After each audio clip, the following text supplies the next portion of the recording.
ദൈവ തിരുനാമം വാഴ്ത്തപ്പെടട്ടെ. ഇന്നത്തെ തിരുവചന വായന ഭാഗം ഇയ്യോബ് 38-39 അധ്യായങ്ങളാണ്.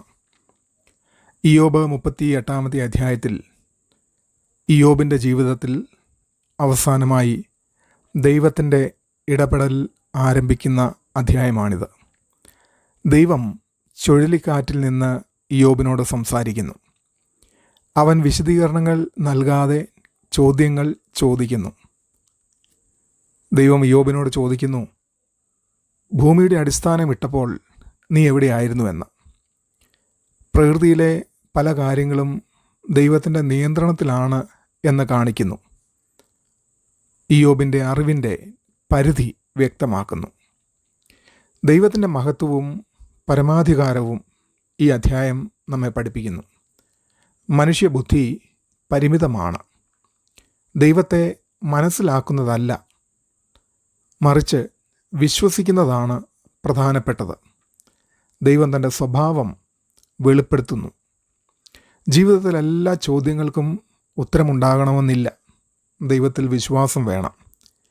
വിനയത്തോടെ ദൈവത്തെ സമീപിക്കണം. അവൻ്റെ ജ്ഞാനം പരിപൂർണമാണ്.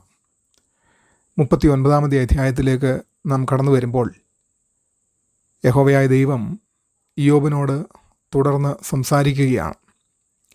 ദൈവം മൃഗങ്ങളെക്കുറിച്ച് സംസാരിക്കുന്നു. മലമാനുകൾ, കാട്ടുകഴുതകൾ, കാളകൾ, ഒട്ടകം, കുതിര, കഴുകൻ എന്നിവയുടെ ജീവിതം വിവരിക്കുന്നു. അവയെല്ലാം ദൈവത്തിൻ്റെ നിയന്ത്രണത്തിലാണ്.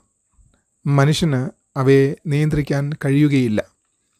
സൃഷ്ടിയിലെ ക്രമവും ജ്ഞാനവും ദൈവം ഇവിടെ തുറന്നു കാണിക്കുന്നു. ദൈവം എല്ലാറ്റിനെയും പരിചരിക്കുന്നവനാണ്. ചെറുതായി തോന്നുന്ന കാര്യങ്ങളിലും അവൻ്റെ ജ്ഞാനം നമുക്ക് കാണാം. മനുഷ്യനേക്കാൾ വലിയതാണ് ദൈവത്തിൻ്റെ പദ്ധതി.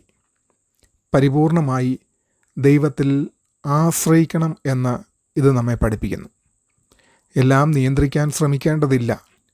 ദൈവത്തിൻ്റെ പദ്ധതിയിൽ വിശ്വാസം വേണം.